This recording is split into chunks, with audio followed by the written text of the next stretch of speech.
And maybe also based on, I mean, if people are coming, you know, like some people will contact you in advance and they will say that they have something, maybe some sadness that they want to work on, then maybe there is like the need to create preparation for more extra space for conversation to understand more things around. Somebody is coming with more generic, or just he heard from a friend, want to come for an experience, because we are creating this pre-question before they come. Then we also know how can we organize the time that it will be sufficient enough. Mm-hmm. How much time do we, also maybe during the opening conversation, maybe we see that a lot of like strong materials are coming from the inner world. We need to think, okay, I cannot stay with them too much time in the water just floating, because there will be a lot of things to integrate in the end. I need to create the session shorter and to allow more space for the integration, because it's very important for them. Well, for other people, maybe they say, I just want to relax. Okay, so let's stay more time in the water, because maybe in the end there will be less to speak about. Is it clear? You have a form before the clients? I don't have a form, but I'm asking people before they are coming, like in this, what we also spoken that will be part of our preparation to do after this semester. We said that we want to create like a really clear PDF, how the session looks like, and some questions also of preparation, you know, like what brings you here, what is your relationship with the water, things like this. And those things can help them when they're coming already to be prepared for the fact that it's really like, it's not just coming to, I don't know, to see the sunset. I'm coming for something that can really go deeply into myself. And it's good because that will also help you to be in the opening conversation more focused, also for them, of course. And eventually to know what is, where are we going to?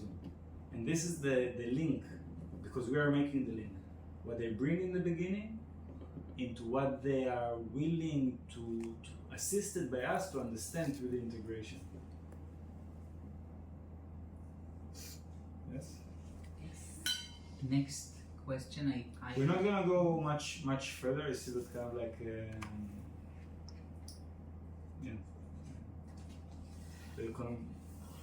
my know in the group, it seems it's kind of like we saturated. Yes.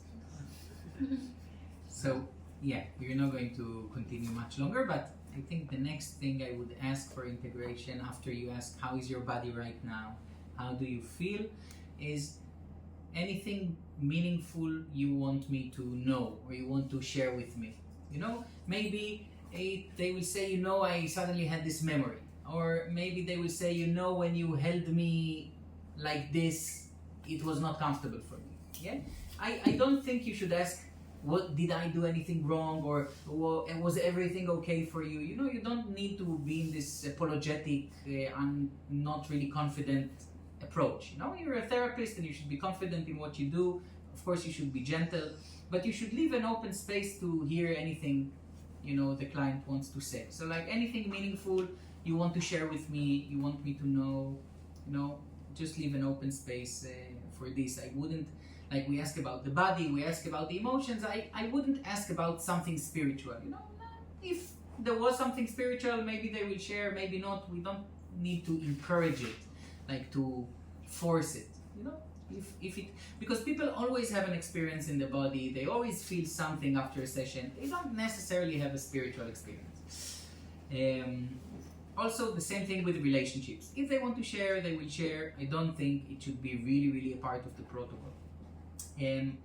So after we ask these basic questions of how do you feel in your body right now and how do you feel, one situation is that we feel this person still is not in a like good enough shape to go out to the world. Maybe he or she feels detached from the body, maybe she like feel something. If they feel something, we want to give space for these emotions. Yeah, if you feel really sad, so like I think it's important to say and to let them know that it's okay to be with this sadness and that you're with them in this. And then if they start crying, they start crying. If they start shaking, they start shaking. Whatever happens, it's okay. You just need to be there and hold space.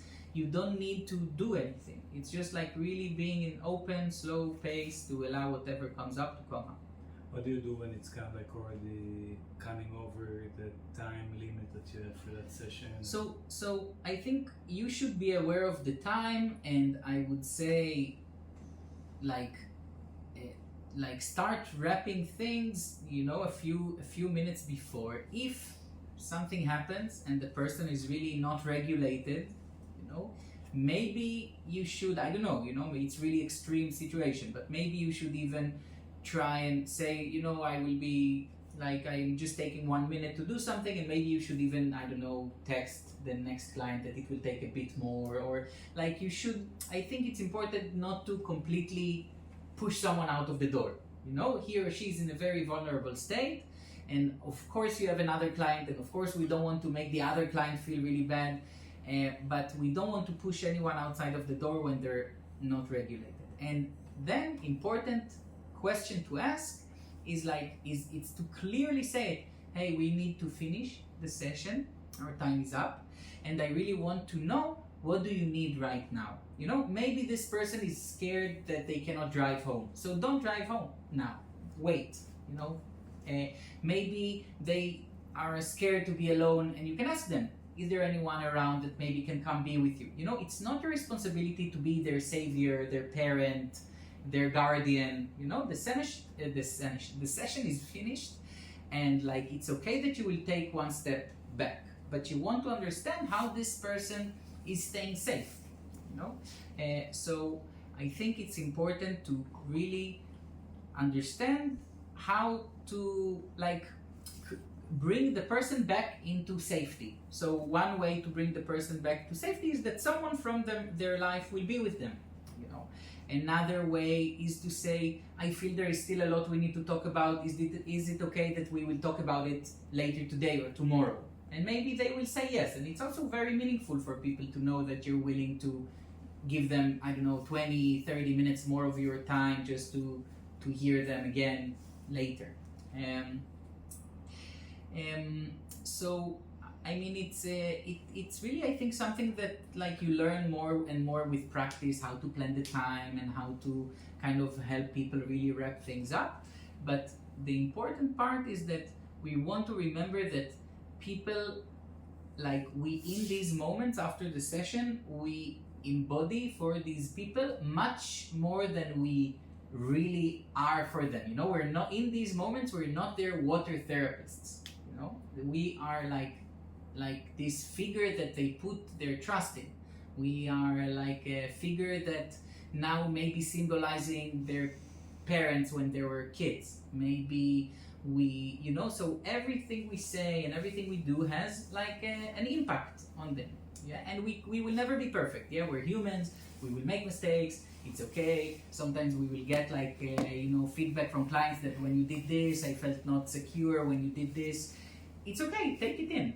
Learn from it and see how you can do better. It's really okay. But we really just want to see that we take these very delicate states seriously, and realize that when people are being very, very vulnerable and gentle, we want to help them kind of have a soft transition back to life. So a few recommendations I give my clients, and I think you can also do the same after session, and with this we're going to finish for today, is that it's good after powerful sessions not to really rush and share it with people. Sometimes someone comes back and then she tells her husband what happened, and he's like, what is this nonsense? And then she's getting really hurt because he's not in this world of water therapy and emotions and spirit, and then she comes back with this really powerful experience, and he's denying or canceling her experience, and it can feel really bad. So I usually suggest after powerful sessions to stay with it and see who you feel like sharing this with, how much you feel like sharing this with, if at all. Yeah, you don't have to share it with anyone. And if you share, you can share only parts of it. Just reminding people that they're not obligated to share everything with everyone. Sometimes it's really important. Also, not getting back and driving when you're not feeling fully grounded. It's okay to take your time, go have lunch there, go take a walk. Don't go back and drive when you're not feeling fully back. it's really good to stay in touch with what happened. You know, you can paint, you can write, but give them some advice on how they can stay in touch with what happened, because maybe something really powerful happened, but then now they're going to come back and just, you know, scroll on Instagram and watch Netflix, and like, it's okay, you know, they will probably do it, but even if they take 10 minutes to write something when they come back, it's a lot. So like, just give some advice on how you can stay in touch with what happened. I think it's also important to say that, like, if something comes up for you after you come back home, you can always call me. You know, people feel like, you know, I paid for this 2 hours, now this 2 hours finished, I don't want to bother this person. But I think it's important to give our clients like a feeling that we're available, and if they need us, they can call us and we can think together, you know, how to continue. Yeah, I think that's kind of it.